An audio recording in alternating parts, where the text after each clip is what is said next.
عرب کے تپتے ہوئے ریگستان میں جہاں طاقت کو عزت اور قبیلے کو پہچان سمجھا جاتا تھا، مکہ کی سرزمین پر ایک غیر معمولی شخصیت نے جنم لیا۔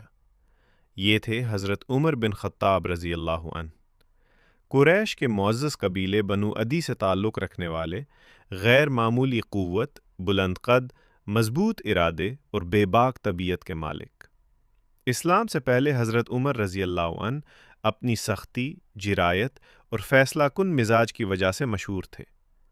وہ حق کو پہچاننے کی صلاحیت رکھتے تھے، مگر اس وقت حق ان کے سامنے ایک نئے دین کی صورت میں آیا تھا جسے وہ اپنے معاشرے کے لیے خطرہ سمجھتے تھے۔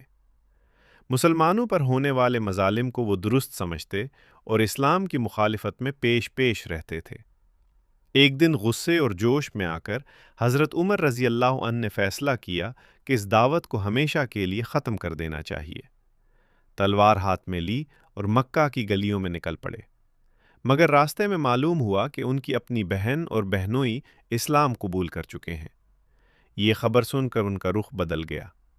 جب وہ بہن کے گھر پہنچے تو اندر سے قرآن کی تلاوت کی آواز آ رہی تھی۔ تلخ کلامی ہوئی، ہاتھا پائی بھی ہوئی اور بہن زخمی ہو گئی۔ جب حضرت عمر رضی اللہ عنہ نے بہن کے چہرے پر خون دیکھا تو ان کا دل لرز اٹھا، غرور کا پردہ ہٹنے لگا۔ انہوں نے قرآن کے اوراق دیکھنے کی اجازت مانگی، وضو کیا اور جب سورہ طٰہٰ کی آیات پڑھیں تو وہ الفاظ سیدھے دل میں اترتے چلے گئے۔ وہی دل جو سخت تھا نرم ہو گیا، آنکھوں سے آنسو بہنے لگے اور زبان سے یہ الفاظ نکلے کہ یہ کلام انسان کا نہیں، یہ اللہ کا کلام ہے۔ اسی لمحے حضرت عمر رضی اللہ عنہ کی زندگی بدل گئی۔ وہ سیدھے دار ارقم پہنچے جہاں رسول اللہ صلی اللہ علیہ وسلم اور صحابہ رضی اللہ عنہم موجود تھے۔ حضرت عمر رضی اللہ عنہ نے کلمہ پڑھا اور اسلام قبول کر لیا۔ ان کے اسلام لانے سے مکہ کی فضا بدل گئی، مسلمانوں کو حوصلہ ملا اور پہلی بار وہ کھل کر خانہ کعبہ کے پاس نماز ادا کرنے لگے۔ رسول اللہ صلی اللہ علیہ وسلم نے حضرت عمر رضی اللہ عنہ کو الفاروق کا لقب دیا، وہ جو حق اور باطل میں فرق کر دے۔ یہ لقب ان کی پوری زندگی کا خلاصہ بن گیا۔ حضرت ابوبکر صدیق رضی اللہ عنہ کے بعد حضرت عمر رضی اللہ عنہ خلیفہ بنے۔ ان کا دور تاریخ کا ایک بے مثال دور ثابت ہوا۔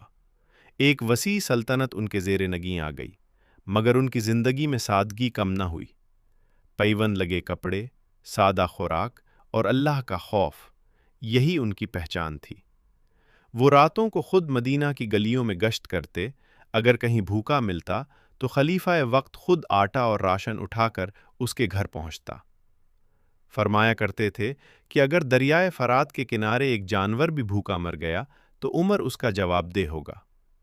عدل ایسا کہ عدالت میں خلیفہ اور عام آدمی برابر کھڑے ہوتے۔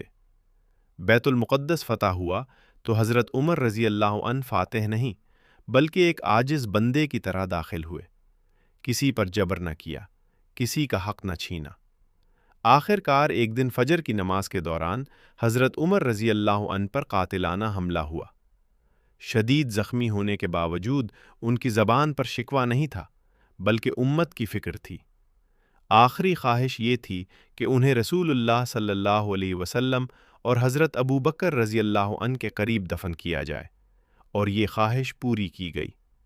حضرت عمر بن خطاب رضی اللہ عنہ صرف ایک حکمران نہیں تھے، وہ عدل، ایمان اور ذمہ داری کی زندہ مثال تھے۔